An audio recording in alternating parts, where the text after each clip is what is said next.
Hello, কেমন আছেন আপনারা? আজকে আমরা মূলত রোমান্টিক পোয়েট্রি থেকে গুরুত্বপূর্ণ একটি কবিতা, সেটা হচ্ছে ডন জুয়ান। এই কবিতা নিয়ে আলোচনা করব। আচ্ছা, ডন জুয়ান এই কবিতা লিখেছে কে? Lord Byron. তাহলে চলেন আমরা আলোচনা শুরু করি। এখানে আপনারা দেখতেই পাচ্ছেন যে লর্ড বায়রনের বিখ্যাত কবিতা ডন জুয়ান। ওকে, এই কবিতা আজকে আমরা মূলত বিস্তারিত দেখার চেষ্টা করব এবং এই কবিতার সামারি সুন্দরভাবে পড়ার চেষ্টা করব। কবিতা অনেক বড়, 1776 লাইন, যার কারণে লাইন বাই লাইন পড়া কোনোভাবেই পসিবল না। আমি আপনাদেরকে সুন্দরভাবে সামারিটা পড়ে এবং সামারিটা বুঝিয়ে দেব ইনশাআল্লাহ। এখান থেকেই আপনারা কোশ্চিন লেখার মতো যে ইনফরমেশনগুলো দরকার এগুলো পেয়ে যাবেন।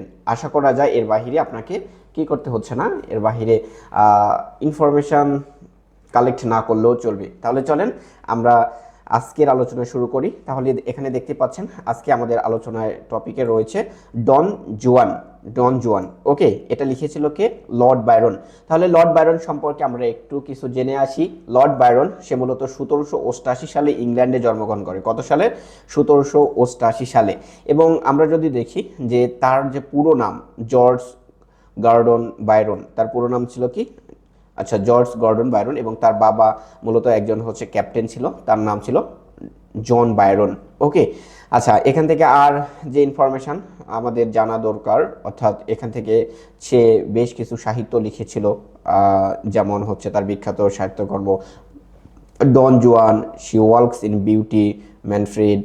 আচ্ছা, এই সাহিত্যকর্মগুলো কিন্তু সে লিখেছিল। ওকে, আচ্ছা, তাহলে লর্ড বায়রন সম্পর্কে আমাদের অল্প কিছু পরিসরে জানা হলো। এবং এবার আমরা কি ফ্যাক্টে চলে আসি। কি ফ্যাক্টে যদি আমরা দেখি যে আসলে এই যে কবিতা, এই কবিতাটা লিখেছিল কে? Lord Byron. লর্ড বায়রনের লাইফ ডিউরেশন কত ছিল?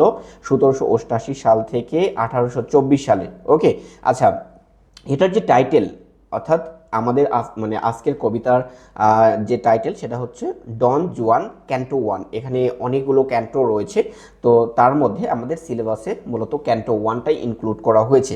ওকে, সো আমরা ক্যান্টো 1টা জানবো। এটা অনেক বড় একটা কবিতা। ওকে, আচ্ছা, আমরা যদি এখানে দেখি যে আসলে লর্ড বায়রনকে কি বলা হতো। লর্ড বায়রন সে মূলত যে রোমান্টিক রিবেলিয়ন বা প্যাশনেট পোয়েট ছিল, তাকে রিবেল পোয়েট বলা হতো। কি বলা হতো? রিবেল পোয়েট বলা হতো। আমরা এই যে কবিতার সোর্স, এই কবিতার সোর্সটা কি? যে poem is part of the Don Juan and epic satirical poem, অর্থাৎ যে ডন জুয়ান এই যে ইপিক স্যাটারিক্যাল একটা মহাকাব্য, এই কাব্যর প্রথম অংশ বা ক্যান্টো 1 হচ্ছে আমাদের আজকের আলোচনা। ওকে, এটা লেখা হয়েছিল 1818 সালে জুলাই এবং সেপ্টেম্বরের মাঝামাঝি সময়ে। এবং এটার যদি আমরা দেখি যে এটা মূলত ডেডিকেটেড করা হয়েছিল কাকে? Robert Southee. তাকে কিন্তু মূলত লর্ড বায়রন এই কবিতাটা ডেডিকেটেড করেছিল এবং এটা পাবলিশ করা হয়েছিল 1819 সালে। ক্যান্টো 1টা মূলত ক্যান্টো 1 1819 সালে পাবলিশ করা হয়েছিল। এবং আমরা যদি এই কবিতার জেনার দেখি তাহলে এটা মূলত একটা ইপিক মানে ইপিক পোয়েম, স্যাটিয়ার, ন্যারেটিভ পোয়েম, এগুলো কিন্তু আমরা বলতে পারি। আচ্ছা, এটার রিটেন স্টাইল যদি দেখি যে এটা মূলত অটোভা রাইম স্কিমে লেখা হচ্ছে, যেটা হচ্ছে 8 রাইম, 8টা কি রয়েছে? রাইম রয়েছে। এবং ইস স্ট্যান্জা ইজ কম্পোজ আচ্ছা অফ 8 আয়াম্বিক পেন্টামিটার, অর্থাৎ প্রতি স্ট্যান্জা 8টা করে আয়াম্বিক পেন্টামিটার লাইন রয়েছে। ঠিক আছে, আচ্ছা, এগুলোতে কাপলেট রাইম স্কিম রয়েছে, আর যেটা আমরা বলতে পারি যে জোড়া জোড়া A B A B A B C C. ওকে, 8 লাইনে একটা স্ট্যান্জা। ওকে, এখানে যে টোন ব্যবহার করা হচ্ছে সেটা মূলত হিউমারাস, স্যাটারিক্যাল, আয়রনিক, এই টোনগুলো ব্যবহার করা হয়েছে। এবং পয়েন্ট অফ ভিউ যদি আমরা দেখি, এখানে first person narrative point of view ব্যবহার করা হয়েছে। এবং এখানে মোট স্ট্যান্জা রয়েছে, অর্থাৎ ক্যান্টো 1-এ স্ট্যান্জা রয়েছে 222টি, এবং প্রতি স্ট্যান্ডাতে লাইন রয়েছে 8টি করে। তাহলে টোটাল 1776 লাইনের কবিতা হচ্ছে ক্যান্টো 1। ওকে, টোটাল যদি ক্যান্টো দেখি যে ডন জুয়ান এই যে ইপিক, এই ইপিকে মূলত 17টা ক্যান্টো রয়েছিল। তো 16টা ক্যান্টো হচ্ছে লর্ড বায়রন কমপ্লিট করতে পেরেছিল। 17 নাম্বার ক্যান্টো কিন্তু সে কমপ্লিট করতে পারেনি, সম্পূর্ণ করতে পারেনি। তার মৃত্যুর কারণে কিন্তু এটা অসম্পূর্ণ থেকে গেছে। এই হচ্ছে বিষয়। এর সবচেয়ে গুরুত্বপূর্ণ যেটা সেটা হচ্ছে সেটিং। আমরা এখানে সেটিংটা দেখব যে এখানে দুটো সেটিং দেখানো হয়েছে। টাইম সেটিং যদি দেখি যে 19th century, early 19th century, এই সময়টাকে দেখানো হয়েছে। এবং প্লেস সেটিং যদি দেখি যে সিটি অফ দ্য সিলভি, স্পেনের একটা সিটি বা শহর, সেটা হচ্ছে দ্য সিভিলি। ঠিক আছে, সিভিলি, এই সিভিলি শহরটাই মূলত এখানকার সেটিং দেখানো হয়েছে। এখন বিষয় হচ্ছে যে এই যে ডন জুয়ান, এই ডন জুয়ান এই কবিতাটা আসলে কোন ধরনের? এটা মূলত একটা স্যাটিয়ার, সমাজকে বিদ্রূপ করেছে, অর্থাৎ সমাজের স্যাটিয়ার মূলত কেন লেখা হয় এটা তো আপনাদেরকে আর বলতে হচ্ছে না। স্যাটিয়ার মূলত কোন সমসাময়িক যে বিষয়গুলো যেটা একজন সাহিত্যিকের চোখে খারাপ লাগে সেইটাকে সংশোধন করার জন্য সে মূলত সেটা সমালোচনা করে কবিতার মাধ্যমে বা তার সাহিত্যের মাধ্যমে, যাতে সেটাকে রেকটিফাই করা যায়। লর্ড বাইরনও ঠিক তেমনটাই করেছিল। ডন জুয়ান এই কবিতাতে কিন্তু সে মূলত স্যাটিয়ার করেছিল, ওকে, সমাজকে স্যাটিয়ার করেছে, বিবাহকে স্যাটিয়ার করেছে, আমরা পরবর্তীতে আস্তে আস্তে জানতে পারবো। এবং এখানে এই ডন জুয়ান সম্পর্কে আরও কিছু ইনফরমেশান, এক্সট্রা ইনফরমেশান আমরা জানবো, এবং বাইরনিক লাভ বা বাইরনিক যে হিরো তার সম্পর্কে আমরা এখানে এক্সট্রা কিছু ইনফরমেশান জানবো।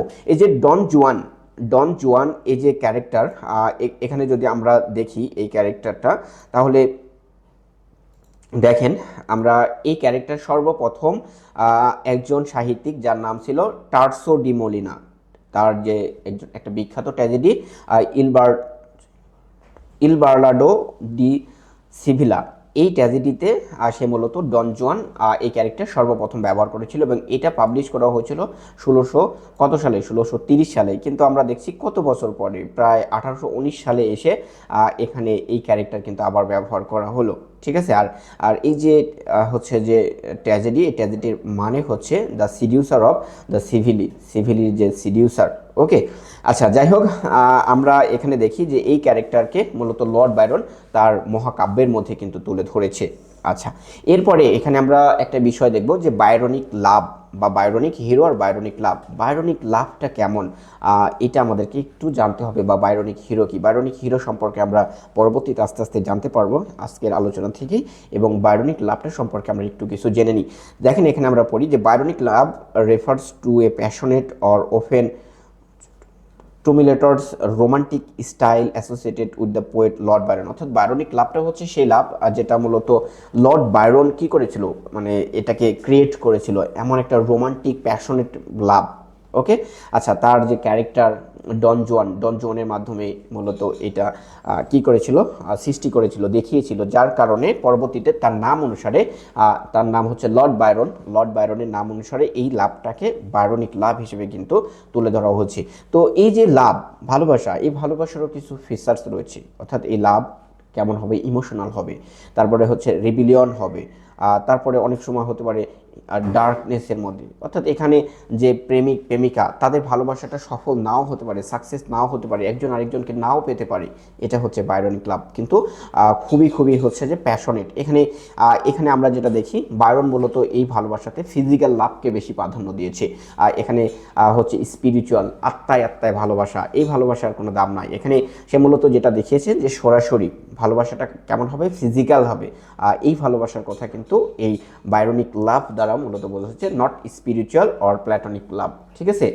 এই হচ্ছে বিষয়, এখানে ফিজিক্যাল লাভটাকে বাইরন মূলত বেশি প্রাধান্য দিয়েছে, আর যার কারণে এই টাইপের লাভকে বাইরনিক লাভ কিন্তু বলা যাচ্ছে। আচ্ছা, এ হচ্ছে বিষয়। এবার আমরা যদি একটু ব্যাকগ্রাউন্ডটা দেখি, আসলে যে ডন জুয়ান, এটা মূলত যদি ব্যাকগ্রাউন্ডটা দেখি, যে আসলে লর্ড বাইরন তার নিজের প্রতিচ্ছবি কিন্তু এই হিরোর মাধ্যমে প্রকাশ করেছে। ডন জুয়ানের মাধ্যমে কি করেছে, লর্ড বাইরন তার নিজের প্রতিচ্ছবি কিন্তু তুলে ধরেছে। আমরা এটাকে দেখি যে অনেক ক্রিটিক্স এখানে এটাকে মূলত অটোবায়োগ্রাফি বলে, লর্ড বাইরনের অটোবায়োগ্রাফি হিসেবে কিন্তু উল্লেখ করেছে। কারণ কি, তার যে ব্যক্তিগত জীবনের অনেক কিছু এখানে কিন্তু উপস্থিত করেছে বা এই কবিতাতে কিন্তু তুলে ধরেছে। এই হচ্ছে বিষয়। আমরা পরবর্তীতে চলে আসি, যে সে পরবর্তীতে আমরা ক্যারেক্টার সম্পর্কে আলোচনা করবো। এখানে খুব বেশি ক্যারেক্টার নাই, এখানে কিছু ক্যারেক্টার রয়েছে। ক্যারেক্টার সম্পর্কে আপনাদেরকে স্পষ্ট ধারণা দিই। ফার্স্ট অফ অল আমরা যে ক্যারেক্টার দেখতে পাই সেটা হচ্ছে ডন জুয়ান, আর এই হচ্ছে আজকের যে কবিতা বা আজকের যে গল্প, এটার হচ্ছে হিরো বা প্রোটাগনিস্ট আমরা বলতে পারি ডন জুয়ানকে, ঠিক আছে। ডন জুয়ান যার বয়স কত বছর, ইয়াং একজন বালক, যার বয়স হচ্ছে 16 বছর, এবং সে দেখতে খুবই হ্যান্ডসাম, ভেরি হ্যান্ডসাম, তারপরে রিচ, ইনোসেন্ট, দেখলেই মনে হয় যে একটা নিষ্পাপ ছেলে, ঠিক আছে। আচ্ছা, এই ডন জুয়ান সে জুলিয়ার প্রেমে পড়ে। কার প্রেমে পড়েছিল, জুলিয়ার প্রেমে পড়েছিল, 23 বছরের একটা মহিলা জুলিয়া। পরবর্তীতে আমরা জানতে পারবো। এরপরে যে ক্যারেক্টার সেটা হচ্ছে ডন জোসে হচ্ছে মূলত যে ডন জুয়ানের বাবা, ঠিক আছে। তো এই ডন জুয়ানের বাবা হচ্ছে ডন জোসে, তারপরে ডোনা ইনেজ হচ্ছে যে ডন জুয়ানের মা। এখানে আমরা আরও ক্যারেক্টার দেখি যেটা হচ্ছে ন্যারেটর, যে মূলত এই পুরো গল্পটাকে ন্যারেট করেছে। আচ্ছা, এরপরে আসে ডোনা জুলিয়া, এখানকার যে হিরো, আমাদের যে হিরো হচ্ছে ডন জুয়ানের গার্লফ্রেন্ড, ঠিক আছে, এবং অ্যালফন্সোর ওয়াইফ, অ্যালফন্সো আচ্ছা ডন অ্যালফন্সোকে যে এই যে জুলিয়ার হাজব্যান্ড, যার বয়স হচ্ছে 50 বছর। আচ্ছা, এরপরে আছে অ্যান্টোনিয়া হচ্ছে যে মূলত যে জুলিয়ার হচ্ছে মেইড সার্ভেন্ট। এই হচ্ছে কয়েকটা ক্যারেক্টারগুলোকে আমি আর একটু সুন্দরভাবে বুঝিয়েছি। এখানে মূলত দুইটা ফ্যামিলিকে হাইলাইট করা হচ্ছে। একটা হচ্ছে যে আমাদের যে হিরো ডন জুয়ান, এই ডন জুয়ানের বাবা মা এবং ডন জুয়ান এরা, এবং আরেকটা হচ্ছে যে জুলিয়া এবং তার হাজব্যান্ড ডন অ্যালফান্সো, এদেরকে দেখানো হয়েছে, এবং তাদের যে একজন সার্ভেন্ট রয়েছে, তার নাম হচ্ছে অ্যান্টোনিয়া, মেইড সার্ভেন্ট অ্যান্টোনিয়া।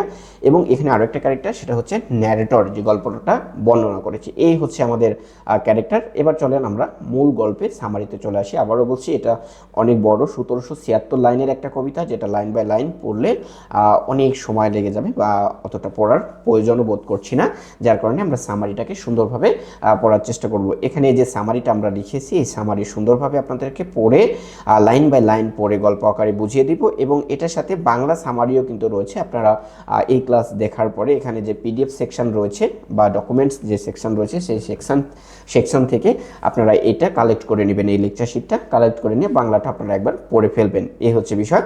তাহলে চলেন আমরা সামারিটা সুন্দরভাবে পড়ার চেষ্টা করি। আমরা সামারিতে পয়েন্ট করেছি, আর এর কারণ হচ্ছে পয়েন্ট মনে রাখলেই গল্প আমাদের মাথার মধ্যে থেকে যাবে, যার কারণে কিন্তু আমাদের পয়েন্ট করা হচ্ছে। আচ্ছা, এখান থেকে আমরা ফার্স্ট পয়েন্ট যেটা দেখি, যে the narrator and his hero. এখানে গল্পের যে ন্যারেটর, এই ন্যারেটর কী করছে, the narrator starts the poem in a playful way, অর্থাৎ একটা নাটকীয়ভাবে প্লেফুল ওয়েতে মূলত আজকের যে গল্প, সেই গল্পটা, এই কবিতাটা সে শুরু করেছে। He says he want to write about a hero, অর্থাৎ সে যেটা বলছে, he says he want to write about a hero, সে বলছে সে লিখতে চায় একটা হিরো সম্পর্কে, but he can not find a proper one in this time, কিন্তু সে এই সময়টাতে একজন প্রপার ওয়ানকে, একদম পারফেক্ট একজন হিরোকে সে কী করছে, খুঁজে পাচ্ছে না। সুতরাং he decides to tell the story of Don Juan, যার কারণে সে সিদ্ধান্ত নিয়েছে সে ডন জুয়ানের গল্প বলবে, ঠিক আছে। অ্যান্ড ওল্ড ফ্রেন্ড, এটা মূলত তার কি একটা প্রাচীন বন্ধু, ওল্ড ফ্রেন্ড বলতে বাল্যকালের বন্ধু আমরা এখানে বোঝাতে পারি।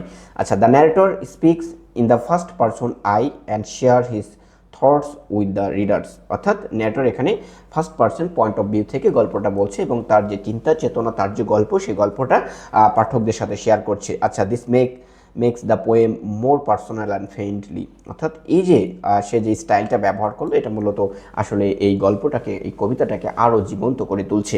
আচ্ছা, ন্যারেটর অ্যান্ড হিজ হিরো, অর্থাৎ প্রথমেই কী করছে, ন্যারেটর তার হিরোকে সিলেক্ট করে নিল। আচ্ছা, পরের পয়েন্টে আমরা চলে আসি, যে ডন জুয়ানস ফ্যামিলি ব্যাকগ্রাউন্ড, অর্থাৎ ডন জুয়ানের পরিবার সম্পর্কে এখানে কিছু আমাদেরকে জানতে পারবো এখান থেকে। ফার্স্ট অফ অল আমরা দেখি যে Don Juan is from the সিভিলি Spain, অর্থাৎ ডন জুয়ান সে মূলত কোথা থেকে তাকে নেওয়া হচ্ছে বা কোথাকার, সে মূলত স্পেনের একটা সিটি, সেটা হচ্ছে দ্য সিভিলি। ওকে, সিভিলিতে থাকে। আচ্ছা, his father is Don Jose, তার বাবা হচ্ছে Don Jose, and his mother is Dona Inez, তাহলে তার বাবা ডন জোসে এবং তার মা হচ্ছে ডোনা ইনেজ। ওকে, আচ্ছা, Dona Inez is very smart and educated, অর্থাৎ এই যে ডোনা ইনেজ, ডন জুয়ানের যে মা, সে খুবই স্মার্ট এবং একজন শিক্ষিত মহিলা। She knows many subject like mathematics and language, অর্থাৎ সে তার শিক্ষা জীবনে অনেক বিষয় সম্পর্কে কিন্তু জ্ঞান রাখে বা শিখেছে। তার মধ্যে বিশেষ করে সে ম্যাথমেটিক্স সম্পর্কে ভালো ধারণা রাখে, এবং ল্যাঙ্গুয়েজ সম্পর্কে কিন্তু তার একটা ভালো দখল রয়েছে। She also has a sharp memory, এবং এছাড়াও তার একটা তীক্ষ্ণ ব্রেন রয়েছে, অর্থাৎ তার মেমোরিটা খুবই শার্প, সে অনেক দিন পর্যন্ত যে কোনো বিষয় মনে রাখতে পারে। আচ্ছা, Don Jose is different from his wife, Don Jose তার ওয়াইফের চেয়ে কি ভিন্ন, সম্পূর্ণ ভিন্ন। He is not interested in books or education, অর্থাৎ সে মূলত অর্থাৎ এই যে ডন জুয়ানের বাবা সে মূলত বই পড়তে খুব একটা পছন্দ করে না এবং শিক্ষাকে সে খুব একটা বেশি পছন্দ করে না।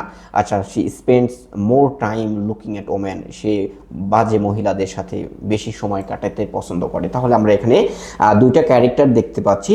ডন জোসে যেটা হচ্ছে আমাদের হিরোর বাবা, সে মূলত শিক্ষাকে খুব একটা বেশি পছন্দ করে না এবং মানে হচ্ছে যে বই পড়তেও কিন্তু খুব একটা ভালোবাসে না। সে তার জীবনের বেশিরভাগ সময় সে বাজে মহিলাদের সাথে অতিবাহিত করছে। এবং আরেকটা ক্যারেক্টার সেটা হচ্ছে ডোনা ইনেজ। ডোনা ইনেজ হচ্ছে ডন জুয়ানের মা। সে কিন্তু খুবই ইন্টেলিজেন্ট একজন মহিলা এবং খুবই স্মার্ট একজন মহিলা এবং তার একটা তীক্ষ্ণ শার্প ব্রেন রয়েছে। এই হচ্ছে বিষয়। আচ্ছা, এরপরে চলে আসি the couple open argues and fight, অর্থাৎ এই যে হাজব্যান্ড ওয়াইফ ডন জুয়ানের বাবা মা তারা সব সময় তর্ক করতো, ঝগড়া ফেসাতে লিপ্ত থাকতো এবং তারা একজন আরেকজনের সাথে মারামারি করতো, গ্যাঞ্জাম করতো। আচ্ছা, Dona Ines thinks her husband is mad. একটা পর্যায়ে ডোনা ইনেস যেটা মনে করে যে তার হাজব্যান্ড কি হয়ে গেছে, পাগল হয়ে গেছে। আচ্ছা, সে কলস the doctor and shows them his bad behaviour, যার কারণে সে কী করেছে, সে ডক্টরকে ডাকছে আর ডক্টরকে ডেকে তার যে খারাপ বিহেভিয়ারগুলো ছিল সে এখানে আরেকটা বিষয়, ডোনা ইনেস কিন্তু খুব ধূর্ত একটা মহিলা। সে কী করছে, তার হাজব্যান্ড যে ভালো কাজগুলো করে সে ভালো কাজগুলো সে নোট করে না, অর্থাৎ সে কোন খারাপ কাজগুলো করে, তার ব্যাড হ্যাবিটগুলো কী সেগুলো কী করে সে বারবার নোট করছে বা নোট করে কী করছে, ডক্টরকে অর্থাৎ সাইকিয়াট্রিস্টকে ডাকার পরে তাকে দেখাচ্ছে যে তার এই ব্যাড হ্যাবিট কিন্তু রয়েছে, ঠিক আছে। আচ্ছা, এবং তার খারাপ যে আচরণগুলো আছে সেগুলোকে শো করছে ডক্টরের সামনে। আচ্ছা, she also write down everything he does wrong in his daily, অর্থাৎ ওই যে আমি যেটা বললাম যে সে কী করে, এই যে ডন জোসে প্রতিদিন যে খারাপ কাজগুলো করে সেগুলোই তার ওয়াইফ ডোনা ইনেস কিন্তু নোট করে রাখে। আচ্ছা, the friends and family try to bring speech but they fail, অর্থাৎ একটা সংসার যখন ভেঙে যেতে লাগে তখন কি করে, পরিবারের যারা অন্যান্য সদস্যরা থাকে তারা তো অবশ্যই চেষ্টা করে, ট্রাই করে যে যেন তাদের সংসারটা নষ্ট না হয়ে যায়, ভেঙে না যায়।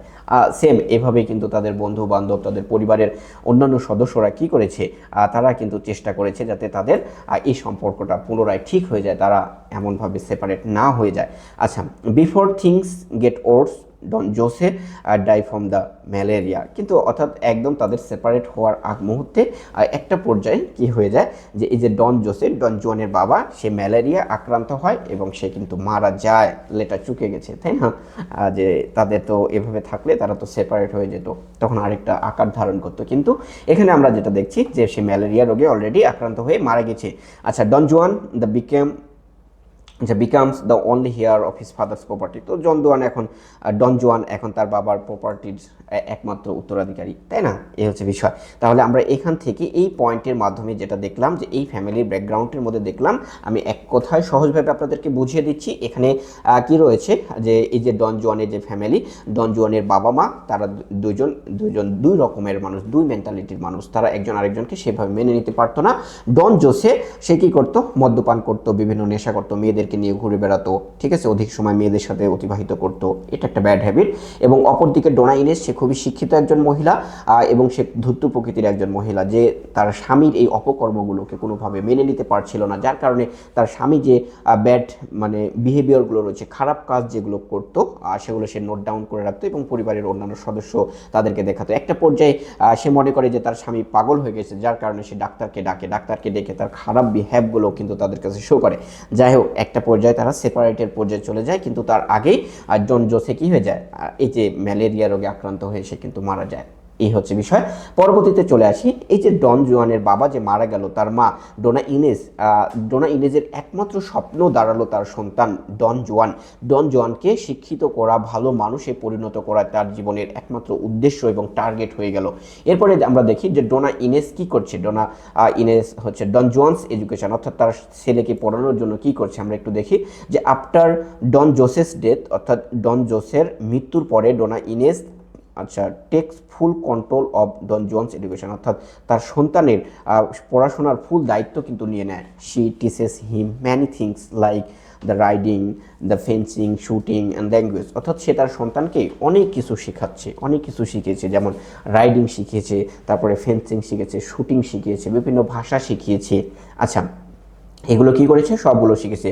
আচ্ছা, she wants to make him a perfect boy, অর্থাৎ সে তার সন্তানকে একদম পারফেক্ট একটা বালকে, পারফেক্ট একটা মানুষে তৈরি করতে চেয়েছিল, without high morals, sorry with his high moral, একদম নৈতিকতার সাথে। অর্থাৎ ডোনা ইনেস মনে করে যে তার ছেলে অবশ্যই খুবই খুবই নৈতিক হবে, ঠিক আছে, এটার সাথে তাকে সব কিছু কিন্তু পারফেক্টভাবে শেখানোর চেষ্টা করে। She tries to stop him from having any romantic feelings, অর্থাৎ তার মা চেষ্টা করছেন যে রোমান্টিক টাইপের কোনো জিনিস যেন আমার ছেলের মধ্যে না আসে, ঠিক আছে, একটা একদম আয়রনিক্যাল একটা বিষয়। তার মা চায় না যে তার ছেলে রোমান্টিক হোক, রোমান্টিক কোনো বই পড়ুক, রোমান্টিক কোনো সিন দেখুক, এটা কিন্তু তার মা কোনোভাবেই চায় না, ঠিক আছে। যার কারণে সে সব সময় তার ছেলেকে এই রোমান্টিক যে কোনো জিনিস থেকে দূরে রাখার কিন্তু চেষ্টা করে। আচ্ছা, পরবর্তীতে কিন্তু বিপরীতটা ঘটবে, আমরা চলেন দেখি। আচ্ছা, but her stick plan does not work well, অর্থাৎ সে যে একদম মানে স্ট্রিট যে একটা প্ল্যান করেছে, পরিকল্পনা করেছে, এটা কিন্তু প্রপারলি কাজ করে না। Instance of becoming a pure boy, অর্থাৎ একদম পিওর খাঁটি একটা বালকে পরিণত হওয়ার পরিবর্তে Don Juan develops a soft and romantic heart, অর্থাৎ সে মূলত একটা খুবই খুবই রোমান্টিক হৃদয়, সফট রোমান্টিক হার্ট নিয়ে কিন্তু সে বড় হচ্ছে, ঠিক আছে। তার মনের মধ্যে কিন্তু একদম রোমান্টিকে ভরপুর। ওকে, তাহলে এখান থেকে আমরা দেখলাম যে তার মা কি করতে চাচ্ছে, অর্থাৎ তার মা তার সন্তানকে একদম নৈতিক শিক্ষা দিতে চাচ্ছে এবং রোমান্টিকতা থেকে দূরে রাখতে চাচ্ছে, বাট তার সন্তান কিন্তু তলে তলে ফুল রোমান্টিক হয়ে যাচ্ছে, ঠিক আছে। এরপরে আমরা দেখি যে Donna Julia and her secret feelings. Okay, তো এখানটাতে আমরা দেখি যে এই যে ডোনা ইনেস কী করে, তার ছেলেকে নিয়ে তার বান্ধবীর বাসায় বেড়াতে দেয়। তার বান্ধবীকে এই যে ডোনা জুলিয়া এবং ডোনা ইনেজ এরা কিন্তু বান্ধবী, তারা কি হচ্ছে ফ্রেন্ড, ঠিক আছে। এবং এখানে আমরা যেটা দেখি যে এখানে একদম সিক্রেট মানে কাহিনী ঘোলাটে। এই যে ডোনা জুলিয়ার যে হাজবেন্ড, তার নাম হচ্ছে ডন অ্যালফান্সো। তো ডন অ্যালফান্সো এবং এই ডোনা ইনেজে কিন্তু খুব একটা ভালো মহিলা না, তারও কিন্তু অনেক রোমান্টিক কাহিনী ছিল, প্রেম ছিল, ভালোবাসা ছিল। এই ডন অ্যালফান্সোর সাথে অর্থাৎ জুলিয়ার হাজবেন্ডের সাথে তার একটা গোপন সম্পর্ক ছিল, ভালোবাসার সম্পর্ক ছিল, অবৈধ সম্পর্ক ছিল, ঠিক আছে। তো এই যে তার হাজবেন্ড মানে তার লাভারের সাথে তার বান্ধবী জুলিয়ার বিয়ে দিয়েছে। এখানে গুরুত্বপূর্ণ একটা বিষয়, এই ডন অ্যালফান্সোর এর বয়স হচ্ছে 50 বছর। কত বছর? 50, মনে রাখতে হবে। লর্ড বায়রন এই সিস্টেমটাকে সবচেয়ে বেশি ব্যঙ্গ করেছে, যে দেখেন হাজবেন্ডের বয়স 50 বছর এবং এই যে জুলিয়ার বয়স মাত্র কত বছর? মাত্র 23 বছর। তাহলে কত বছরের একটা গ্যাপ? 27 বছরের একটা গ্যাপ। যখন সোজা সাপটা যদি বলতে চাই যে এই যে ডন অ্যালফান্সো এ যখন একদম যৌবনের শেষ পর্যায়ে, ঠিক আছে, যৌবনের শেষ পর্যায়ে পৌঁছে গেছে, তখন তার যে ওয়াইফ জুলিয়া, তার যৌবন সবে শুরু হয়েছে। তাহলে কি তাদের সংসার ভালো চলবে? চলার কিন্তু কথা না, তাই না? সেম এমনটাই হচ্ছে। আচ্ছা, এরপরে আমরা চলে আসি যে এই ডোনা ইনেস তার ছেলে ডন জুয়ানকে নিয়ে তার বান্ধবীর বাসায় বেড়াতে গেল। সেখানে কিন্তু তার যাওয়ার পরে কিন্তু তাদের সাথে কি ঘটছে এবার আমরা দেখব যে Donna Julia and her secret feelings, অর্থাৎ ডোনা জুলিয়ার যে একটা সিক্রেট ফিলিংস ছিল ডন জুয়ানের প্রতি, সেটা আমরা একটু দেখব। যে Donna Julia is a beautiful young woman, খুবই সুন্দরী চমৎকার একজন রমণী ছিল এই Donna Julia. She is a friend of Donna Inez, সে মূলত ডোনা ইনেজের বান্ধবী ছিল। Julia is married to Don অ্যালফান্সোকে সে কী করেছিল? ডন অ্যালফান্সোকে সে বিয়ে করেছিল। A man much older than her, যার বয়স তার থেকে অনেক বেশি ছিল। আচ্ছা, their marriage is not happy, তাদের এই যে বৈবাহিক জীবনটা এটা মোটেও সুখী না। People say that Don Alfonso and Donna Inez were once lovers, অর্থাৎ মানুষ যেটা গুজব ছড়ায় বা যেটা কানাঘুষা করে বলে যে ডোনা ইনেজ এবং ডন অ্যালফান্সোর মধ্যে কী রয়েছিল? একটা ভালোবাসার সম্পর্ক ছিল এক সময়। আচ্ছা, Julia always liked Don Juan, Julia কী করে? সব সময় ডন জুয়ানকে পছন্দ করে। But when they turns the 16 her feelings grow stronger, অর্থাৎ যখন তার বয়স ডন জুয়ানের বয়স 16 হয়, 16 হয়, তখন কিন্তু জুলিয়ার ফিলিংস তার প্রতি আরও বাড়তে থাকে, ঠিক আছে। শি ট্রাইজ টু অ্যাভয়েড হিম, অর্থাৎ জুলিয়া সবসময় চেষ্টা করে যে তাকে অ্যাভয়েড করবে। কারণ কি? কারণ হচ্ছে যে একটা মানে মানে কি বলবো, যদি তাদের মধ্যে একটা সম্পর্ক হয়ে যায়, একটা দুর্নামের বিষয় না, লোকে কি বলবে, সমাজ কি বলবে, এর কারণে জুলিয়া নিজের কাছ থেকে সবসময় চেষ্টা করে যেন জুয়ানের মানে ডন জুয়ানের কাছ থেকে সে কি দূরে থাকতে পারে, but she can not stay away, কিন্তু সে দূরে থাকতে পারে না, ভালোবাসার টান বুঝতে হবে এখানে। আচ্ছা, Julia feels the embrace but can not stop loving him, অর্থাৎ সে ইমপ্রেস ফিল করে, বিরক্ত ফিল করে বা একটা হেজিটেশন ফিল করছে, কিন্তু সে তার ভালোবাসাটাকে থামিয়ে রাখতে পারছে না। ক্যান নট স্টপ লাভিং হিম, কিন্তু তাকে ভালোবাসা মানে থামিয়ে রাখতে পারছে না তার জন্য। আচ্ছা, জোয়ান is also confused about his new feelings as her grow older, অর্থাৎ তার বয়স বাড়ার সাথে সাথে তার যে নতুন ফিলিংস জন্ম হচ্ছে, তার ভিতরে যে একটা ফিলিংস আসতেছে সেটা সম্পর্কে জোয়ান কিন্তু কনফিউজ হয়ে যাচ্ছে। ওকে, তাহলে এখানে আমরা এই পয়েন্টের মাধ্যমে যেটা দেখতে পেলাম যে ডোনা জুলিয়া এবং ডোনা ইনেজ এরা বান্ধবী ছিল, এবং ডন অ্যালফোন্সো এবং ডোনা ইনেজের মধ্যে একটা ভালোবাসার সম্পর্ক ছিল এক সময়। এবং এখানে দেখছি যে জুলিয়ার হচ্ছে ডন জোয়ানের জন্য তার ফিলিংস কাজ করে, তাকে সে ভালোবাসে, তাকে সে চায়, কাছে পেতে চায়। ঠিক আছে, এই হচ্ছে বিষয়, এখান থেকে আমরা জানলাম। বাট জুলিয়া চায় যে সে আসলে তার সাথে মিশবে না, কিন্তু সে নিজেকে ধরে রাখতে পারে না, এ হচ্ছে আসল বিষয়।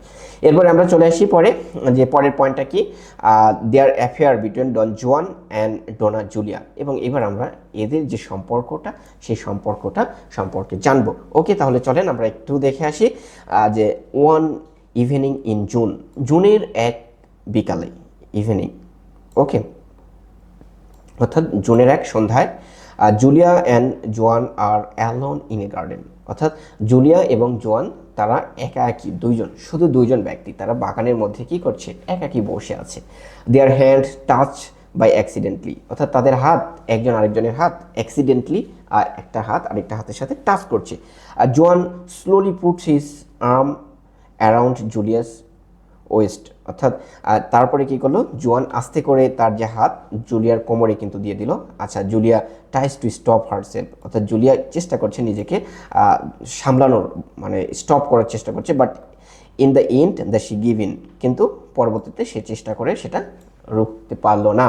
আচ্ছা, there began a secret love affair, এখান থেকে কিন্তু তাদের ভালোবাসা একটা গোপন ভালোবাসার সৃষ্টি হলো। দ্যাট মিনস তাদের একজন আরেকজনের জন্য কিন্তু ফিলিংস কাজ করছে, তাদের ফিলিংসটা কী করছে, একজন আরেকজনকে চাচ্ছে। কোনভাবে চাচ্ছে, ফিজিক্যালি। এখানে বায়োরনিক লাভটাকে দেখানো হচ্ছে। বায়োরনিক লাভ যেটা, সেটা হচ্ছে যে not soul to soul love, not a platonic love, এটা হচ্ছে যে ফিজিক্যাল লাভের কথা বলেছে। ঠিক আছে, বায়োরনিক লাভ মিনস ফিজিক্যাল লাভ। তো এদের মধ্যে একটা গোপন সম্পর্ক কিন্তু সূচনাপাত হলো, এবং পরবর্তীতে আমরা দেখি যে এই যে তাদের মধ্যে যে একটা ভালোবাসার সম্পর্ক হলো, ভালোবাসার সম্পর্কটাকে সফল করার জন্য তারা কি করলো, বেড পর্যন্ত চলে গেল। এখানে এই যে জুলিয়ার যে এই ফিলিংসটা আসার পিছনে সবচেয়ে প্রথম আমরা যাকে দায়ী করতে পারি সেটা হচ্ছে ডন অ্যালফোন্সো। ডন অ্যালফোন্সো যদি তাকে তার যে বায়োলজিক্যাল যে ডিমান্ড, সেই বায়োলজিক্যাল ডিমান্ডটা যদি মেটাতে পারতো, তাহলে জুলিয়া কখনোই তার দৃষ্টি বা তার আকাঙ্ক্ষা, আকর্ষণ মানে ডন জুয়ানের দিকে যেত না। এখানে এই বিবাহ সিস্টেমটাকে লর্ড বায়রন সমালোচনা করেছে গ্রামে বা সমাজে যে এই অনৈতিক কাজগুলো ঘটছে বা অনৈতিক কাজগুলো যে সংঘটিত হচ্ছে, এর পিছনে কারণ হচ্ছে বিবাহ সিস্টেম, ম্যারেজ সিস্টেম। তো এই যে ম্যারেজ সিস্টেম, এটাকে সবচেয়ে বেশি ব্যঙ্গ করা হয়েছে এই কবিতাতে। ব্যঙ্গ করা হয়েছে কিভাবে, যদি তাদের সঠিক বয়সে বিয়ে দেওয়া হতো বা তাদের যদি বয়সের যদি গ্যাপটা এত বৃহৎ না থাকতো, তাহলে কিন্তু এই অনৈতিক কাজগুলো হতো না, সমাজে অনৈতিক কাজগুলো সংগঠিত হতো না। যার কারণে এই বিবাহ সিস্টেমটাকে সবচেয়ে বেশি এই কবিতাকে কিন্তু ব্যঙ্গ করা হয়েছে, ম্যারেজ সিস্টেম। ঠিক আছে, চলেন পরবর্তী কাহিনী কি ঘটলো দেখে আসি। পরবর্তী কাহিনী যে জুলিয়ার বেড চেম্বার বা বেডরুম, ঠিক আছে, একদম তার বেডরুম পর্যন্ত পৌঁছে গেল। আচ্ছা, ওয়ান নাইট ইন নভেম্বর, তাহলে এটা জুনে হয়েছিল, June July August September October November, 6 মাস পরের কাহিনী। ঠিক আছে, 6 মাস পরে এই যে ডন অ্যালফোন্সো এই চারিদিকে বিভিন্ন কানাঘোষায় বিভিন্ন কথাবার্তা শুনছে, বিভিন্ন রুমর শুনছে, এবং তার এই রুমরগুলোর মধ্যে যেটা আসে যে তার ওয়াইফের ডন জোয়ানের সাথে একটা অবৈধ সম্পর্ক রয়েছে, এটা কিন্তু সে বিভিন্নভাবে শুনতে পারছে বা জানতে পারে। ঠিক আছে, তো এখানে এই রুমরের কথা জানার পরে ডন অ্যালফোন্সো খুবই সাসপিসিয়াস হয়ে যায়, অর্থাৎ সে তার ওয়াইফকে সন্দেহ করতে শুরু করে এবং আসলে তার ওয়াইফের এমন কোনো সম্পর্ক আছে কি না যার কারণে সে কিন্তু প্রতিনিয়ত তার উপরে নজরদারি করে, চোখ রাখে। এক রাতে, নভেম্বরের এক রাতে কী করছে দেখেন, Don Alfonso hears the rumour and comes to check his wife, অর্থাৎ এক রাতে সে তার বন্ধু বান্ধবের কাছ থেকে একটা গুজব শুনেছে এবং যার কারণে সে তার ওয়াইফকে আসলে পরীক্ষা করতে যাচ্ছে যে আসলে তার ওয়াইফ এমনটা করছে কি না। আচ্ছা, he brings many men with him, সে কিন্তু একা একা যায়নি, সে কী করেছে তার সাথে আরও 10-5টা লোক নিয়ে গেছে, লোক নিয়ে সেখানে উপস্থিত হচ্ছে। Julia's maid servant Antonia the warns her quickly, সে কী করে যে তাকে হচ্ছে যে সতর্ক করে দেয়। জোয়ান এবং জুলিয়া তারা যে ঘরের মধ্যে আছে, তারা যে ঘরের মধ্যে একজন আরেকজনের প্রতি যে ভালোবাসা, সে ভালোবাসা প্রকাশ করছে, সেখানে কিন্তু অ্যান্টোনিয়া কী করে যে তাদেরকে সতর্ক করে দেয় যে অ্যালফোন্সো কিন্তু এদিকে আসছে। আচ্ছা, এরপরে জুলিয়া এবং হচ্ছে অ্যান্টোনিয়া এরা দুজন মিলে কী করলো, they hide Don Juan under the bed cloth, অর্থাৎ বিছানার যে চাদর রয়েছে সেই চাদরের নিচে ডন জুয়ানকে কিন্তু লুকিয়ে রাখলো। Alfonso and his men search the room but find nothing, অর্থাৎ অ্যালফোন্সো রুমে প্রবেশ করলো কিছু লোক নিয়ে, তারপরে কী করলো, পুরো ঘর এদিক ওদিক খুঁজাখুঁজি করে কাউকেই পেলো না, কোনো কিছুই পেলো না। এখন দেখেন কাহিনী কিন্তু অন্যরকম। এই যে কিছু পেল না পাওয়ার পরে জুলিয়া কি করছে, Julia pretends to be angry and speak the bravely to defence herself, এবং জুলিয়া কি করছে, ভান করছে যে সে খুবই রেগে গেছে, তাকে সন্দেহ করা হচ্ছে, আমাকে সন্দেহ করা হলো, আমি কি এরম করেছি, আমি কি কিছু করেছি, অযথা আমাকে লোক নিয়ে এসে হেনস্থা করা হচ্ছে, হ্যারেস করা হচ্ছে, এগুলো বলতে আছে এবং সে কি করছে, কান্না শুরু করে দিচ্ছে, জোরে জোরে কান্না শুরু করছে, মানে মায়া কান্না যেটাকে বলে, যে অযথা ওকে কী করা হচ্ছে, ইমপ্রেস করা হচ্ছে, হ্যারেস করা হচ্ছে, ঠিক আছে। এবং সে নিজেকে ডিফেন্স করছে সাহসিকতার সাথে যে না, এগুলো কিছু হয়নি, হ্যান ত্যান। আচ্ছা, Alfonso feels the impress and leave, অর্থাৎ সে খুবই ইমপ্রেস ফিল করে এবং সেই মানুষজনকে নিয়ে তার ঘর থেকে চলে যায়। আচ্ছা, ঘর থেকে চলে যাওয়ার পরে দেখেন কি হচ্ছে, যে আসলে অ্যালফোন্সো মনে মনে এটা ভাবছে যে আরে আমার বউ তো নিষ্পাপ, আমার বউকে সন্দেহ করা মোটেও ঠিক হয়নি, যাক, যে সন্দেহ যেহেতু করেছি, আমি কি করি, তার কাছে যাই ক্ষমা চেয়ে আসি যে আমার ভুল হয়েছে, আমার এটা করা উচিত হয়নি। ওকে, দেখেন কাহিনী কেমনটা হয়। আচ্ছা, as soon as he goes out, অর্থাৎ খুব শীঘ্রই সে কী করে, যে সেখান থেকে আবার মানে চলে আসে। জোয়ান কাম আউট হিজ হাইডিং, জোয়ান কী করতে থাকে, জোয়ানকে আবার তারা লুকাতে থাকে। Julia tell him to hide again in the closet because Alfonso might return, অর্থাৎ যে এখানে আমরা যেটা দেখি যে জুলিয়া জোয়ানকে বলছে যে জোয়ান তুমি তাড়াতাড়ি আবার লুকিয়ে পড়ো, এখনই লুকিয়ে পড়ো, মানে হচ্ছে যে আচ্ছা, এখান থেকে আবার একটু পড়ি যে as soon as he goes out, যে কোনো মুহূর্তে সে করতে পারে, চলে আসতে পারে। জোয়ান comes out of the heading, অর্থাৎ জোয়ান কী করেছে, জোয়ান হচ্ছে যে সে চলে যাওয়ার পরে, অ্যালফোন্সো চলে যাওয়ার পরে সে বিছানার যেখানে লুকিয়েছিল সেখান থেকে বাহির হয়ে পড়েছে। আর জুলিয়া তাকে বলছে যে Julia tells him to hide again in the closet, অর্থাৎ সে আবার তাকে লুকাতে বলছে because Alfonso might return, Julia জানে যে অ্যালফোন্সো অবশ্যই আবার কিন্তু এখনই আসবে। জাস্ট দেন, সেই মুহূর্তেই অ্যালফোন্সো কাম ব্যাক অ্যালোন, অর্থাৎ সে এইবার আর তার লোকদেরকে নিয়ে আসেনি, তার সাথে যে লোকগুলো এসেছিল তাদেরকে নিয়ে আসেনি, সে কী করেছে, একা একাই ফিরে এসেছে। অ্যান্ড অ্যাপোলোজাইজ, অর্থাৎ এবং সে কী করছে, তার কাছে ক্ষমা চাচ্ছে। জুলিয়া লিসেন, জুলিয়া শুনছে, but she is still upset, কিন্তু এখনও সে আপসেট আছে, যে সে ভাব নিচ্ছে এক কথা। জুলিয়াকে বলছে, জুলিয়া আমার ভুল হয়েছে, আমার এটা করা আসলে মোটেও ঠিক হয়নি, আমাকে তুমি মানে ক্ষমা করে দাও, আবার এটা করা উচিত হয়নি, কিন্তু সে ভাব নিয়ে এখন আপসেট আছে। হোয়াইল লিভিং, যখন এগুলো বলার পরে অ্যালফোন্সো যখন ফিরে যাচ্ছিল, while leaving Alfonso the trips over a pair of men shoes, তখন অ্যালফোন্সো কিন্তু এক জোড়া জুতা, সেখানে পুরুষের এক জোড়া জুতা দেখে ফেললো। এইটার পরে অ্যালফোন্সোর বুঝতে আর কোনো ধরনের বাকি থাকলো না, সে একদম সম্পূর্ণ বুঝে গেল যে এখানে কী ঘটছে, যার কারণে সে কী করছে, he understands the truth and runs the to get his the short, অর্থাৎ সে বুঝে গেল এবং সে এক দৌড় দিয়েছে যে তার তরোয়াল আনার জন্য, সে তরোয়াল নিয়ে আসতে গেছে এক দৌড়ে। তো এই যে তরোয়াল নিয়ে আসতে গেল, তখন জুলিয়া কী করছে, Julia helps Juan escape the through the garden with a key, অর্থাৎ তাৎক্ষণিক মানে তাড়াতাড়ি সে কী করছে, যে জোয়ানকে সেখান থেকে বের করে যে গার্ডেনের যে চাবিটা রয়েছে, চাবিটাতে দিয়ে বলছে তুমি বাগানের মধ্যে দিয়ে পালাও যাও, আজ সব শেষ হয়ে যাবে, তুমি এখনই যাও, মান সম্মান সব গেল অলরেডি। আচ্ছা, এইভাবে কিন্তু মানে হচ্ছে জোয়ানকে সেখান থেকে বের করে দিল। মজার বিষয় আছে, আসতেছি। আচ্ছা, এরপরে দেখেন যে Don Juan escape and greats এক্সিল। এখান থেকে ডন জুয়ান কী করলো, বাহিরে মানে পালিয়ে গেল। এবং পালিয়ে যাওয়ার সময় কিছু ঘটনা ঘটে যে ডন জুয়ান, আচ্ছা, as Don Juan escapes the she meets Alfonso in the garden. অর্থাৎ যেহেতু সে বাগানের মধ্যে দিয়ে পালাচ্ছিল, বাগানের মধ্যে দিয়ে যাওয়ার সময় অ্যালফেন্সোর সাথে সাক্ষাৎ হয়। এখানে ইন্টারেস্টিং বিষয় হচ্ছে পালাতে গিয়ে তাড়াহুড়া করে সে কিন্তু একদম এক ড্রেস চামড়ার পোশাক পরে আছে, সেখানে কিন্তু কোনো ধরনের তার পোশাক নাই, ঠিক আছে। এবং বাগানের মধ্যে অ্যালফোন্সোর সাথে তার সাথে সাক্ষাৎ হয়েছে। অ্যালফোন্সো হাতে তরোয়াল নিয়ে চলে যাচ্ছে, আজকে তোকে মেরেই শেষ করে ফেলবো, হারামজাদা তুই আমার ওয়াইফের সাথে উল্টাপাল্টা করিস। আচ্ছা, সে কি করেছে, তার হাতটা ধরে বরঞ্চ অ্যালফোন্সোর নাকের উপরে জোরে সেটে, মানে যুবক মানুষ তো, 16 বছর বয়স, তাই না, গায়ে তো টাগরা রক্ত, আরও তো 50 বছরের বুড়া, তাকে তো একটা মালদা পড়ে যাবে, এটাই স্বাভাবিক। সো অ্যালফোন্সো কী করে, অ্যালফোন্সোকে একটা জোরে করে নাকের উপরে আঘাত করে সে কিন্তু সেখান থেকে পালিয়ে যায় উইদাউট ডেস, ঠিক আছে।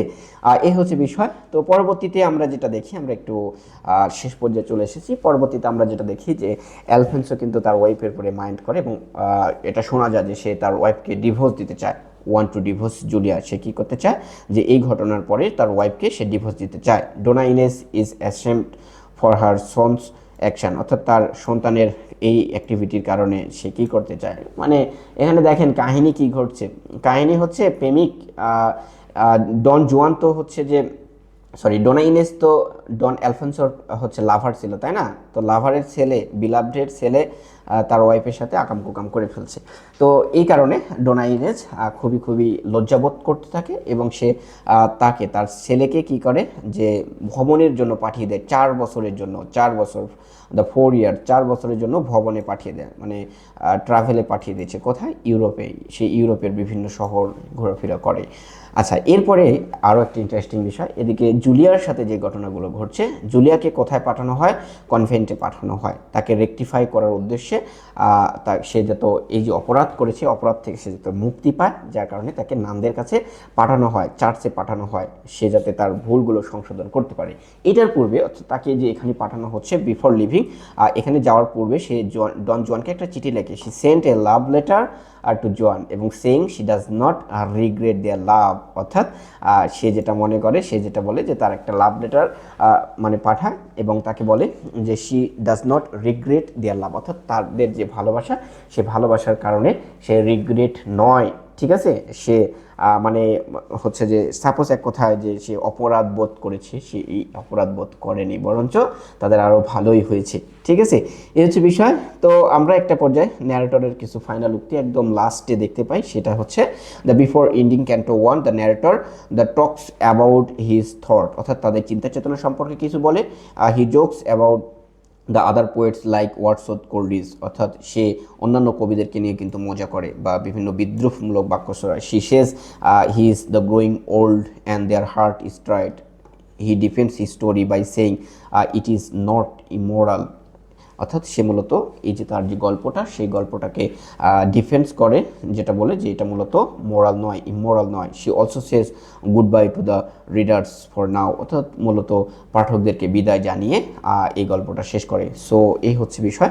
আমি পুরোটা আর একবার সুন্দর করে সামারাইজ করতে চাচ্ছি, যাতে আপনারা একদম অল্পতেই বুঝে যান। ওকে, পুরো ক্লাসটা ওভারভিউ করতে চাচ্ছি। গল্পটা এভাবে শুরু হচ্ছে যে আমাদের যে হিরো, সেই হিরোর যে ফ্যামিলি, হিরোর ফ্যামিলিতে হিরোর বাবা এবং মা, তার বাবার নাম ডন জোসে এবং মায়ের নাম হচ্ছে ডোনা ইনেস। তাদের যে বৈবাহিক সম্পর্ক, এই বৈবাহিক সম্পর্কটা মোটেও ভালো না। তারা একজন আরেকজনকে সন্দেহ করে এবং সন্দেহ করার ফলে তাদের মধ্যে একটা, মানে কি বলবো, যে তাদের পারিবারিক জীবনটা খুব একটা ভালো যাচ্ছে না, তাদের পারিবারিক জীবনে কলহ নেমে এসেছে। এবং ডোনা ইনেস, এই শিক্ষিত মহিলা, এ কী করছে, তার স্বামীকে হ্যারেস করার চেষ্টা করছে বিভিন্নভাবে এবং তার স্বামীকে হ্যারেস করে সে একটা পর্যায়ে তাকে পাগল প্রমাণিত করতে চাচ্ছে, যার কারণে সে প্রতিনিয়ত যে খারাপ কাজগুলো করে সেগুলো নোট ডাউন করে রেখেছে এবং সেগুলো ডক্টরকে দেখাচ্ছে। একটা পর্যায়ে দেখা যায় তাদের সেপারেশনের পর্যায়ে চলে যায়।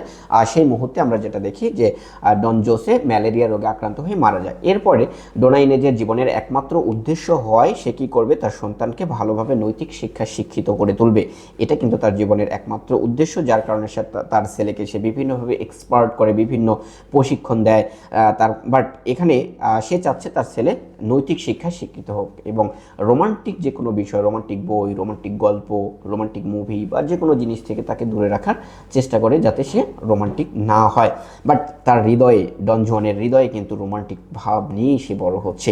একটা পর্যায়ে দেখি যে তার বান্ধবী হচ্ছে মানে ডোনা জুলিয়া এবং তার যে বন্ধু ডন অ্যালফোন্সো। তাদের এখানে ডোনা জুলিয়ার বয়স ছিল মাত্র 23 বছর এবং ডন অ্যালফোন্সোর বয়স ছিল হচ্ছে 50 বছর। তাদের একটা আনম্যাচ ম্যারেজ, এই আনম্যাচ ম্যারেজের কারণে ডোনা জুলিয়া সে মূলত তার মানে বায়োলজিক্যাল যে ডিমান্ড, সেই ডিমান্ডে সে সন্তুষ্ট না এবং তাদের সাংসারিক যে জীবন, বৈবাহিক যে জীবন, সেটা একদম অসুখী। এখানে তারা অসুখে বিরাজ করছে, ঠিক আছে। তো এইখানে ডোনা জুলিয়া এবং ডন জুয়ানের মধ্যে ভালোবাসার একটা সম্পর্ক হয় এবং তাদের এই ভালোবাসার সম্পর্ক একটা পর্যায়ে বাইরনিক যে লাভ বা বিছানা পর্যন্ত যে লাভ, সে লাভে কিন্তু পৌঁছে যায় তারা এবং তাদের মধ্যে ফিজিক্যাল সম্পর্ক কিন্তু সংগঠিত হয়। এদিকে ডন অ্যালফোন্সো সে রুমোর গুজব শুনতে পায় যে তার ওয়াইফের এমন সম্পর্ক রয়েছে, যার কারণে সে তার ওয়াইফকে টেস্ট করতে যায়, চেক করতে যায়, কিছু মানুষ নিয়ে তার রুমে যায় রাত্রেবেলা যেয়ে দেখে যে হ্যাঁ সেখানে কিছুই পায় না। তো সেখানে জুলিয়া মানে অযথা ভান ধরে যে তাকে অযথা হেনস্থ করা হচ্ছে, সে এরকম সম্পর্ক নাই। পরবর্তীতে আমরা যেটা দেখি যে ডন অ্যালফোন্সো তার কাছে আবার কিন্তু ক্ষমা চেতে আসে। ডন অ্যালফোন্সোর অপরাধ বোধ হচ্ছে যে ভালো একটা মেয়ে, তাকে আমি কেন এমন হেনস্থ করলাম। পরে সেখানে গিয়ে তার কাছে ক্ষমা চায় এবং চলে আসার সময় সেখানে দেখে একজোড়া পুরুষের জুতা। এটা দেখে তার আর বুঝতে বাকি থাকে না এখানে কি ঘটেছে। তো সে তার তরোয়াল নিয়ে আসতে কিন্তু দৌড়ে চলে যায়। এদিকে আমরা দেখি যে ডোনা জুলিয়া এই ডন জুয়ানকে কী করে, সেখান থেকে তাড়াহুড়া করে পালাতে গিয়ে, অর্থাৎ তার কোথায় কি বলে যে চাচা আপন পান বাঁচা, এখানে লুঙ্গি থাকুক আর না থাকুক, ঠিক না, সব কিছু খুলে থুয়ে সে বাগানের মধ্যে দিয়ে পালাচ্ছে। একটা পর্যায়ে আমরা দেখি যে বাগানের মধ্যে ডন অ্যালফোন্সোর সাথে তার সাক্ষাৎ হয় এবং তাদের মধ্যে একটা হস্তাহস্তি হয়। অর্থাৎ ডন জুয়ান তার নাকের উপরে একটা জোরে ঘুষি মারে এবং সে যখন ওখান থেকে তারপরে সে কায়দা কৌশলে সেখান থেকে পালিয়ে কিন্তু চলে যায়। পরবর্তীতে আমরা দেখি যে ডোনা ইনেস সে কিন্তু তার ছেলের এই কাজকর্মের জন্য খুব অপরাধ বোধ করে বা সে খুবই মানে কি বলবো শরম পায় এক কথায়, ঠিক আছে। তাকে ইউরোপের বিভিন্ন দেশে ভ্রমণ করার জন্য 4 বছরের জন্য তাকে কিন্তু পাঠিয়ে দেয় এবং এদিকে আমরা দেখি যে ডন অ্যালফোন্সো তার ওয়াইফকে ডিভোর্স দিতে চায়। পরবর্তীতে তাকে রেকটিফায়ার উদ্দেশ্যে মানে হচ্ছে যে কোথায় পাঠায়, চার্চে পাঠানো হয়, ঠিক আছে। এ হচ্ছে বিষয়। এভাবে মূলত এই যে আজকের আমাদের যে আলোচনা সেটা শেষ হয়। এখানে আমরা যদি কিছু থিম দেখি, গুরুত্বপূর্ণ কিছু থিম, এটা হচ্ছে যে আমাদেরকে অবশ্যই দেখতে হবে। চলেন একটু দেখি। এখানে লাভ অ্যান্ড ম্যারেজ, ভালোবাসা এবং বিবাহটাকে বিদ্রূপ করেছে। বিবাহকে বিদ্রূপ করেছে কিভাবে? এই যে আনম্যাচ যে ম্যারেজ, এই যে সমাজে যে অনৈতিক কাজকর্মগুলো হচ্ছে, এই অনৈতিক কাজকর্মের পেছনে দায়ী হচ্ছে আনম্যাচ ম্যারেজ। স্বামীর বয়স 50 বছর, স্বামীর সব কিছু শেষ, আর ওয়াইফের কেবল শুরু হচ্ছে, তার বয়স 23 বছর। এখানে তার যৌবন কেবল শুরু হয়েছে, ঠিক আছে। তাহলে তো এখানে তাদের সংসারে অশান্তি বাঁধবে, এটাই স্বাভাবিক, ঠিক আছে। ভালোবাসা, এই যে অবৈধ যে ভালোবাসা এবং বিবাহ, এই দুটাকে কিন্তু বিদ্রূপ করেছে। এরপরে যদি আমরা দেখি যে হিপোক্রিসি ইন সোসাইটি, হিপোক্রিসি, সমাজে কিন্তু হিপোক্রিসি রয়েছে। এখানে আমরা হিপোক্রিসি দেখি যে ডন অ্যালফোন্সোর মধ্যেও কিন্তু হিপোক্রিসি রয়েছে, জুলিয়ার মধ্যে তো হিপোক্রিসি রয়েছে। জুলিয়া তার হাজব্যান্ডকে ছাপিয়ে সে অবৈধ সম্পর্কে জড়িয়ে আছে এবং এখানে যদি আমরা ডন অ্যালফোন্সোর দিকে দেখি যে সে কতটা সন্দেহপ্রবণ, সে মানুষজন নিয়ে তার ওয়াইফকে সন্দেহ করছে, তার মানে পরীক্ষা করতে গেছে যে আসলে সে কি অন্য অবৈধ কাজ করছে কিনা, ঠিক না। সো এই হিপোক্রেসি, সমাজের যে হিপোক্রেসি, সেই হিপোক্রেসিগুলোকে কিন্তু তুলে ধরা হয়েছে। সমাজ চায় যে তাদের সমাজে কোনো মানে কি হবে না, যে হচ্ছে যে অবৈধ কাজ হবে না, খারাপ কোনো কাজ, অনৈতিক কোনো কাজ হবে না, কিন্তু সমাজ এটা দেখে না যে আসলে যে বিবাহ সিস্টেমটা, আসলে একটা ছেলে মেয়ের যে সঠিক বয়সের যে একটা ডিফারেন্স মেনটেন করে তাদেরকে বিয়ে দেওয়া উচিত, সেটা কিন্তু সমাজ দেখে না। সমাজ চায় কি? সমাজ চায় যে খারাপ কাজ হওয়া চলবে না, কিন্তু খারাপ কাজ, এই অবৈধ কাজ, অনৈতিক কাজ বন্ধ করার যে পদক্ষেপ, সেই পদক্ষেপগুলো কিন্তু সমাজ নেয় না। এই হচ্ছে বিষয়। তো এখান থেকে আমরা এই থিমগুলোকে কিন্তু সুন্দরভাবে দেখতে পাই। সো এই ছিল আজকের আলোচনা, আশা করি আপনারা বুঝতে পেরেছেন। পরবর্তীতে আপনাদের সাথে ব্রিফ কোশ্চেন এবং যে গুরুত্বপূর্ণ শর্ট বোর্ড কোশ্চেনগুলো রয়েছে সেগুলো নিয়ে আলোচনা হবে ইনশাল্লাহ। ভালো থাকবেন, আল্লাহ হাফেজ।